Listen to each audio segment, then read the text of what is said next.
ठीक। देखिए ट्रांसफार्मर क्या होता है, ट्रांसफार्मर की कोर जो होती है सिलिकॉन स्टील की बनती है। कुछ आप जान लीजिए ट्रांसफार्मर के बारे में कौन कैसे क्या बना होता है, तभी इसको वर्किंग प्रिंसिपल आप समझेंगे। ठीक है, ट्रांसफार्मर क्या होता है, सिलिकॉन स्टील का बनाया जाता है। ठीक, सिलिकॉन स्टील का क्यों बनाते हैं, क्यों, क्योंकि क्षैतिज हानियां कम हो। ठीक, क्षैतिज हानियां क्या हो, कम हो, जिसको इंग्लिश में बोलते हैं हिस्टैरिसीस लॉसेस।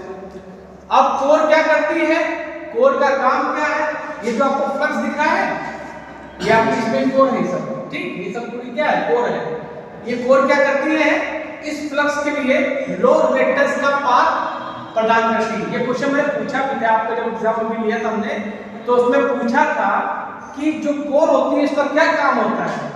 तो इसका काम क्या होता है कि ये फ्लक्स जो जनरेट होगा अल्टरनेटिव फ्लक्स, उसके लिए लो रिएक्टेंस का पाथ क्रिएट करेगी, तभी ये फ्लक्स अच्छे से क्या करेगा, मूव करेगा कोर में। ठीक, अब इतना समझ लिया आपने। अब देखिए इसमें कौन कौन क्या है, तब मैं बताता हूं आपको वर्किंग प्रिंसिपल। ये आपकी क्या है, प्राइमरी सप्लाई, जो आप अल्टरनेटिव सप्लाई दे रहे हैं। ठीक, ये आपकी क्या होगी, एसी होगी। अगर आप एसी की जगह डीसी दे देंगे, ये क्वेश्चन ये भी पूछा जाता है आप लोगों से कि अगर हम प्राइमरी वाइंडिंग में एसी की जगह डीसी दे देंगे तो क्या होगा। तो प्राइमरी वाइंडिंग में, प्राइमरी इसमें सप्लाई में हम अगर डीसी दे देंगे तो प्राइमरी वाइंडिंग आपकी जल जाएगी। क्यों, क्योंकि उसको अल्टरनेटिव फ्लक्स नहीं मिलेगा। ठीक, अच्छा, ये आपकी V1 जो आप वोल्टेज दे रहे हो, V1 की सप्लाई हो गई। ठीक, E1 क्या है, आपका जो प्राइमरी में जो ईएमएफ इंड्यूस होगा वो E1 हो गया। ठीक, E1 हो गया। और ये जो वाइंडिंग देख रहे हैं आप, ये आपकी प्राइमरी वाइंडिंग कहलाती है। देख रहे हैं आप, ये आपकी प्राइमरी वाइंडिंग कहलाती है। इसमें टर्न्स क्या होते हैं, मान लेते हैं N1 है, इसके टर्न्स क्या है, N1 है। ये I0 करंट जो है ये कहलाती है प्राइमरी नो लोड करंट। क्या होती है, प्राइमरी नो लोड करंट। जो फुल लोड करंट जो आपको मिलेगी जब यहाँ पे हम आउटपुट पे लोड लगा देंगे तभी आपको I2 करंट यहाँ पे मिलेगी। ठीक, अभी हम वर्किंग प्रिंसिपल आपको समझाने जा रहे हैं, इसलिए हमने यहाँ पे लोड नहीं लगाया है। ठीक, जब यहाँ पे आप लोड लगा देंगे तो लोड के क्रॉस एक करंट फ्लो होगी जिसको हम I2 बोलते हैं, और उसको बोलते हैं फुल लोड करंट। क्या बोलते हैं, full load current, full load current, या कह सकते हैं आउटपुट करंट। ठीक, इस करंट का ये भी क्वेश्चन पूछा जाता है आप लोग से, बच्चों से, आप लोगों से एग्जाम में, कि जो I0 की करंट की वैल्यू होती है वो क्या होती है, इस फुल लोड करंट की 2% से लेकर 5% तक होती है। कितना, I0 वैल्यू क्या होगी, 2% to 5% of full load current.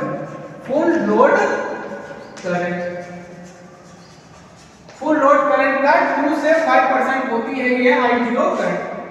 ठीक, अब ये I0 करंट की हो गई, और यहाँ पे आउटपुट पे ये इस सेकेंडरी वाइंडिंग है, इसके जो टर्न्स हैं इनको हमने N2 कह दिया। क्या कह दिया, N2 कह दिया।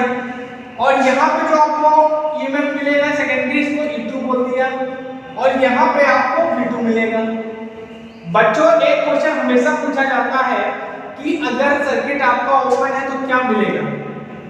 मैंने क्वेश्चन पूछा भी था, तो आपको सिर्फ वोल्टेज मिलेगा। क्या मिलेगा, वोल्टेज मिलेगा। ओपन सर्किट, अब यहाँ सर्किट ओपन है, यहाँ पे आपको क्या मिलेगा, सिर्फ वोल्टेज मिलेगी, करंट नहीं मिलेगी। ठीक, अब देखिए क्या होता है, ये सब आपको बता दिया।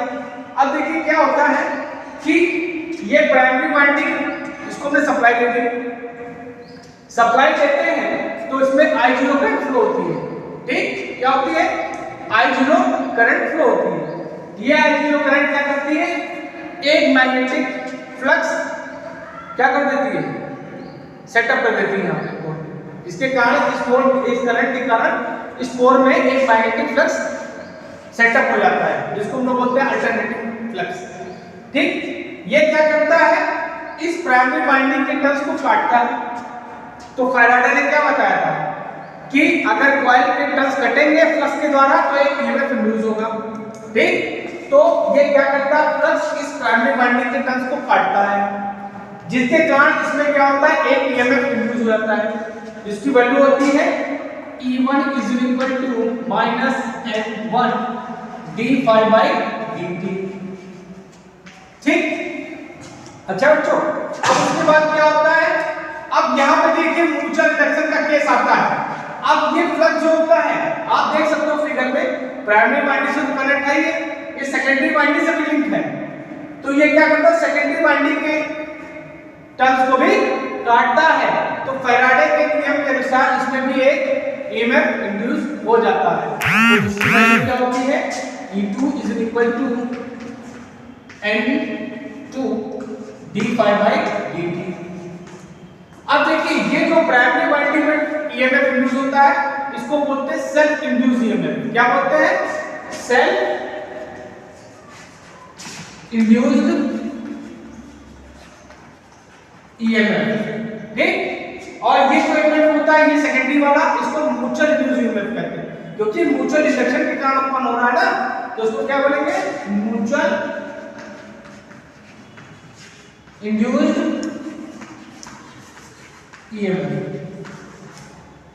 अगर यहाँ पे नोड लगा देंगे तो आपको करंट भी मिल जाएगी। ये आपका इसी सिद्धांत पे ट्रांसफार्मर काम करता है। ठीक।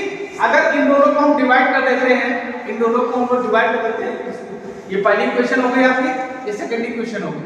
अगर इनको हम डिवाइड कर देंगे तो क्या हो जाएगा, E2/E1 = N2/N1। इसको बोलते हैं बच्चों, इसको बोलते हैं ट्रांसफॉर्मेशन रेशियो। क्या बोलते हैं, ट्रांसफॉर्मेशन रेशियो। इसका यूज अभी आपको न्यूमेरिकल सम जब कराएंगे तो उसमें यूज होगा। ठीक है, तो आपको वर्किंग प्रिंसिपल समझ में आया बच्चों। ठीक।